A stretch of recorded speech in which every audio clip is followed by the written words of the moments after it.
Olá! Vamos conversar um pouquinho hoje sobre redirecionamento? Essa técnica, ela funciona melhor para as crianças a partir dos 4 anos, tá? Por que é importante a gente redirecionar essa criança? Porque é aí que a gente vai começar a estimular essa criança realmente a usar a cabeça, tá? A nossa ideia é que as crianças pensem um pouco mais antes de ter um comportamento ou até mesmo para identificar as suas emoções. Então, o redirecionamento é fundamental para a gente conseguir esse processo. Vamos supor que o seu filho ficou muito bravo com alguma situação e ele acabou gritando. E aí você fala: filho, eu entendo que você ficou muito bravo com essa situação. Eu também ficaria, sabia? Quando eu tinha a sua idade, eu acho que eu também já fiquei muito brava com uma situação parecida com essa. Mas qual outra forma a gente teria para lidar com esse sentimento? Ou para lidar com essa situação que você teve hoje? Será que é só gritando que poderia resolver essa situação? Acho que não, né? Até porque não resolveu com o seu grito. Vamos pensar um pouco então, como que a gente pode resolver essa situação numa próxima vez quando isso acontecer? Então, não espere respostas hiper formuladas para isso, tá? Não espere a criança falar assim: é verdade, mamãe, eu poderia ter ido tomar um suco, ter respirado fundo, ter contemplado o dia e depois retomado para essa atividade, tá? A criança provavelmente não vai fazer isso, mas o que a gente quer aqui é que ela pense, que ela comece o processo de pensar. Porque conforme ela for fazendo isso várias vezes, nas próximas vezes que ela estiver dominada por uma emoção, ela pelo menos já vai tentar fazer isso. Como eu posso lidar com isso nesse momento?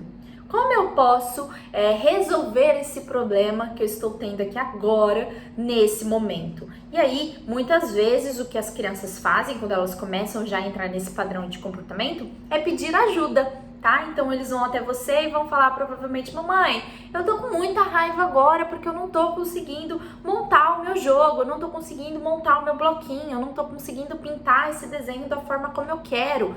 O que eu posso fazer? Isso já é um grande avanço, isso já é um ótimo sinal de que a criança está usando o cérebro superior dela, o cérebro do raciocínio, né? Então você vai ali, a partir daquele momento, daquela sinalização da criança, você vai fazer uma orientação a ela, né? Sobre como ela deve lidar, como ela deve reagir àquela questão que está dominando os sentimentos dela naquele momento. E é assim que nós começamos a ensinar os nossos filhos que para tomar boas decisões, eles precisam pensar a respeito dessa situação antes. Então, é desde cedo que a gente começa a implementar essas questões na vida dos nossos filhos, esse comportamento na vida dos nossos filhos. E é por isso que na vida adulta, muitos de nós, né, eu digo até eu me incluo nisso, porque falar sobre educação emocional não faz parte da nossa geração. Isso é uma coisa muito atual, isso é uma coisa muito nova. E que bom que nós podemos ter a oportunidade de proporcionar isso aos nossos filhos. Porque muito da nossa educação emocional, da nossa geração, é aprendida através de terapia e anos de terapia. E agora através de estudos, de livros, de cursos e tudo mais, né? Mas é uma coisa muito difícil para nós, porque não aprendemos desde cedo. É igual falar uma nova língua. Se a criança está desde cedo inserida no processo de aprender inglês, por exemplo, é muito mais fácil para que ela aprenda no futuro qualquer outra língua, né? Ou para que ela realmente assimile esse processo, essa aprendizagem de forma muito mais rápida do que na vida adulta se ela nunca teve contato com isso antes. Então, na infância é muito importante que nós mostremos, que nós possamos estimular os nossos filhos a aprender tudo que a gente possa oferecer a eles, tá? Principalmente em relação às emoções, ao comportamento, à educação, tá bom? Então, é aí que a gente tem que realmente, que nós temos um grande triunfo na mão para orientar os nossos filhos acerca de suas emoções. Então, eu vou agora mostrar para vocês, passar para vocês um passo a passo de como fazer o processo de acalmar e conectar com uma criança acima de 4 anos. Então agora eu vou compartilhar com vocês um passo a passo para a gente redirecionar uma criança que está num momento de grande explosão. O primeiro passo é respire fundo, se acalme. Você, pai, mãe, cuidador, o primeiro passo é se acalmar. Não entra na fusão emocional com aquela criança. A pior coisa que pode acontecer é uma criança estar num ataque de birra, a criança estar num ataque de não controle emocional e o pai e a mãe entrar dentro daquela fusão, daquela emoção realmente, e as coisas só tendem a tomar uma proporção muito maior do que o que está acontecendo naquele momento. Então respira fundo, se acalme para que você possa acalmar a sua criança, que acaba sendo o segundo passo. Então primeiro eu me acalmei, respirei fundo, entendi que o processo não é meu, o processo é do meu filho. O meu filho está precisando de ajuda, o meu filho não está lidando com uma emoção, o meu filho está se comportando de uma forma inadequada e eu preciso agora nesse momento ser uma orientadora, uma educadora do meu filho para que ele não precise passar por essa situação muitas outras vezes, para que ele aprenda a lidar com isso. Então, o segundo passo é acalme a sua criança, né? Filho, eu estou entendendo o que está acontecendo com você. Tudo bem, é normal sentir essa emoção. Eu compreendo a sua emoção. Eu estou aqui e eu vou te ajudar. E aí a gente entra no terceiro passo, que é a conexão com essa criança.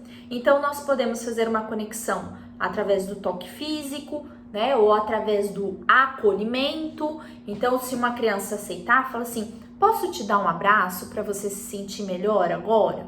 Posso te dar um beijo? Posso pegar você no colo? Posso te fazer um carinho? Se for uma criança que está muito brava e não quer o contato físico naquele momento, a gente pode respeitar, a gente deve respeitar, melhor dizendo. Então a gente fala para essa criança: filho, posso te dar um abraço? Posso te dar um beijo para você se sentir melhor agora? E se a criança disser que não, você fala: tudo bem. A mamãe vai continuar aqui, o papai vai continuar aqui, até o momento em que você precisar, o que você quiser, dá um abraço, dá um carinho, receber um carinho, tá bom? Você pode contar com a nossa ajuda. E aí você faz, então, essa conexão através de um acolhimento. Você vai se sentir muito melhor assim, né? Porque você sabe que a mamãe e o papai estão aqui, que a gente pode te ajudar, que a gente vai te ajudar a lidar com essa emoção, com esse sentimento, para que você não se sinta triste, para que você não se sinta bravo. Você quer ir comigo tomar um copo d'água? Isso também pode te ajudar muito nesse momento. E a gente vai conversando. Geralmente, quando a gente fala alguma coisa assim, né? Vamos ali tomar um copo d'água, vamos com a mamãe ali do lado de fora, vamos respirar um pouco de ar puro. Quando a gente faz isso, geralmente as crianças aceitam, tá? Essas que não aceitam o toque físico, o contato nesse momento, geralmente aceitam isso. Então a gente pega na mãozinha, a gente vai lá fora, a gente toma um copo d'água. Priscila, meu filho não está aceitando nenhuma dessas opções. Então primeiro a gente oferece: eu vou te deixar 5 minutinhos sozinho para você se acalmar. Você prefere assim? Então, se a criança falar que sim, você se retira 5 minutinhos no máximo do ambiente, depois você volta e continua o processo. Se a criança falar não, aí você pergunta para ela: você quer que a mamãe fique aqui, mas que eu fique quietinha por 5 minutos para você ficar um pouquinho no seu cantinho e se recuperar, trazer a sua calma? A criança também vai falar: quero. Então, você fica quietinho, você só fica ali com a criança. Você se deixa à disposição da criança. Tá bom? Então, a gente tenta essas estratégias de acolhimento para ir vendo qual que o seu filho se adequa mais, qual que ele vai funcionar mais. Então, meu filho Mateu, ele é muito do toque físico. Então, eu já percebi isso desde cedo. Ele não entende ainda a orientação, mas ele já vai pro toque quando ele tá muito bravo, quando tá muito nervoso, quando ele tá com alguma necessidade fisiológica ou não, ele pede o toque físico, né? Então ele vai ser com certeza ou melhor dizendo, tem grande probabilidade, né, quem sou eu para dar certeza aí, num processo que diz respeito às emoções dele, mas tem grande probabilidade dele ser uma criança que quando ele estiver nervoso e eu oferecer um abraço, um beijo, um acolhimento físico, tem grandes chances dele já aceitar isso daí, né, nesses momentos de explosão. E por último, nós vamos então para o passo da orientação. A gente conseguiu se acalmar, a gente conseguiu acalmar a criança, nós fizemos uma conexão e agora a gente vai para a orientação, tá? Meu filho, tudo bem, eu entendi isso que aconteceu com você, que bom que você já tá mais calmo, mas qual é a outra forma da gente lidar com essa situação? Porque foi um processo muito desgastante, você percebeu? Foi muito mais difícil você lidar com a sua braveza, com o seu sentimento, do que propriamente dito com o seu problema. Às vezes você só não estava conseguindo, vamos supor que a criança não estava conseguindo montar um castelinho com as cartas. Então, o tempo destinado à explosão daquele sentimento, às vezes foi muito mais difícil de lidar com o propriamente dito fato de montar as cartinhas. Então, numa próxima oportunidade, numa próxima vez que isso acontecer, como que você vai lidar com essa situação? Vamos pensar em estratégias para que você não fique tão bravo dessa forma? Que tal se você perceber que já está ficando nervoso, você fizer esse processo que a gente fez hoje, que a mamãe te ajudou? Você pode vir pedir ajuda da mamãe, você pode já ir tomar um ar lá fora, ou você pode tomar um suco, ou você pode ficar quietinho, ou você pode pedir um abraço, até você se acalmar e voltar e tentar fazer a atividade que você estava tentando antes do seu sentimento tomar conta de você.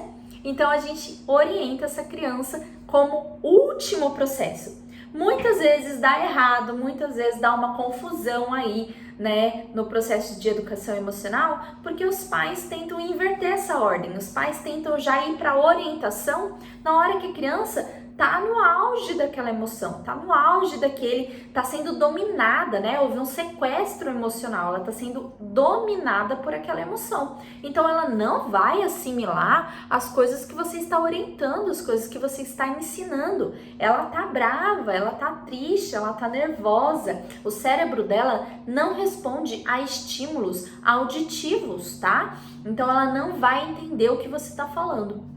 Por isso que o passo a passo precisa ser nessa ordem. Eu me acalmo a criança, me conecto com essa criança e aí sim eu consigo fazer uma orientação sobre como ela deve lidar com esse problema, com essa situação nas próximas vezes.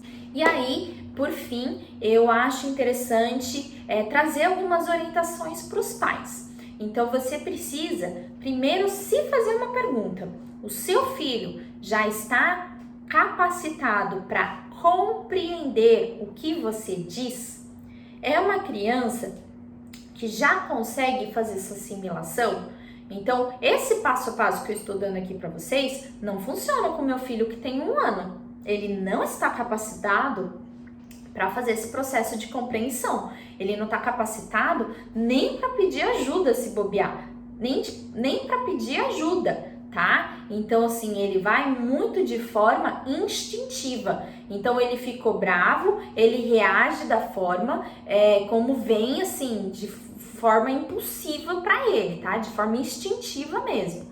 Então, a gente precisa sempre analisar se a nossa criança já está preparada para isso. Mesmo que sejam dicas para crianças a partir de 4 anos, tem crianças de 4 anos, de 5 anos, que muitas vezes ainda não estão capacitadas para fazer uma compreensão muito maior, tá? Acerca daquilo que você fala. Então, precisa ser realmente orientações bem pontuais, bem claras, bem diretas, para que essa criança consiga executar, tá bom? E também é muito importante que a gente estimule o cérebro superior da criança, ou seja, a capacidade de raciocínio, de pensamento, tá? Porque senão a gente vai conversar diretamente com o cérebro inferior. E aí, quando a gente fala com o cérebro inferior da criança, a gente enfrenta essa criança.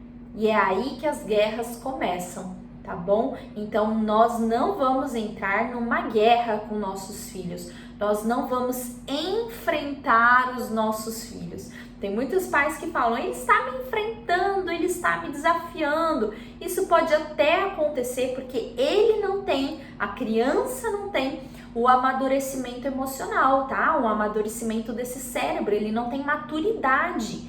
Então, nós temos maturidade, devemos ter maturidade, nós devemos ter controle das nossas emoções. Então, se os nossos filhos pequenos, bebês, crianças estão nos desafiando, o que não é real, tá? Muitas vezes, mas se eles estão num comportamento onde você julga que está sendo desafiado, se você enfrentar essa criança, você não está ensinando nada para essa criança, você está tendo uma disputa de ego, né? Eu sou pai, eu sou mãe, eu não aceito isso, eu vou te colocar no seu lugar, né? Porque quem manda aqui sou eu. Então não é assim que a gente quer, né? Não é isso que a gente quer que os nossos filhos aprendam, que os nossos filhos se comportem de uma forma onde eles entendam que a raiz deles seja numa compreensão de que aquilo não é adequado. E para isso, nós precisamos nos comportar dessa forma adequada até que esse padrão seja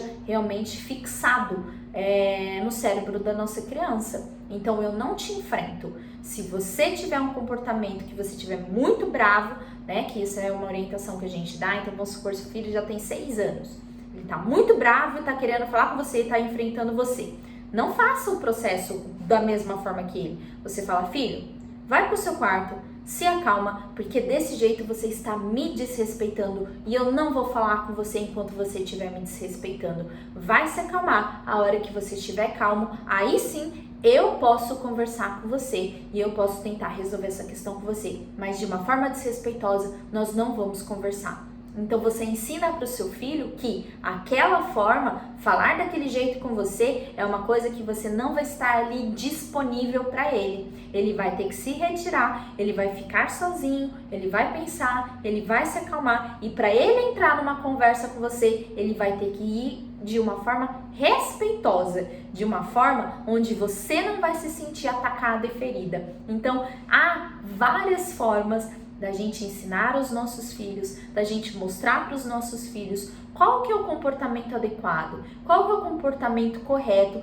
sem que nós tenhamos comportamentos errados para isso, sem que nós não tenhamos o controle emocional, o nosso controle emocional para explicar aos nossos filhos como eles devem fazer. E isso acontece porque o nosso cérebro é moldável. Então, quanto mais experiências eu tenho de uma forma, de um determinado jeito, mais o meu cérebro aprende a repetir aquilo. Então, quanto mais vezes o seu filho tiver essa experiência, mais vezes ele vai repetir essa mesma experiência. Por isso que é muito importante que a gente tenha responsabilidade em relação ao que nós estamos ensinando, mostrando e sendo exemplo para os nossos filhos. E é assim que a gente treina a capacidade emocional de lidar com situações difíceis na vida, tanto para a gente quanto para eles. Eu espero que vocês tenham gostado da aula de hoje e que isso contribua muito para o seu processo de educação e criação dos seus filhos. Um grande beijo e até a próxima aula!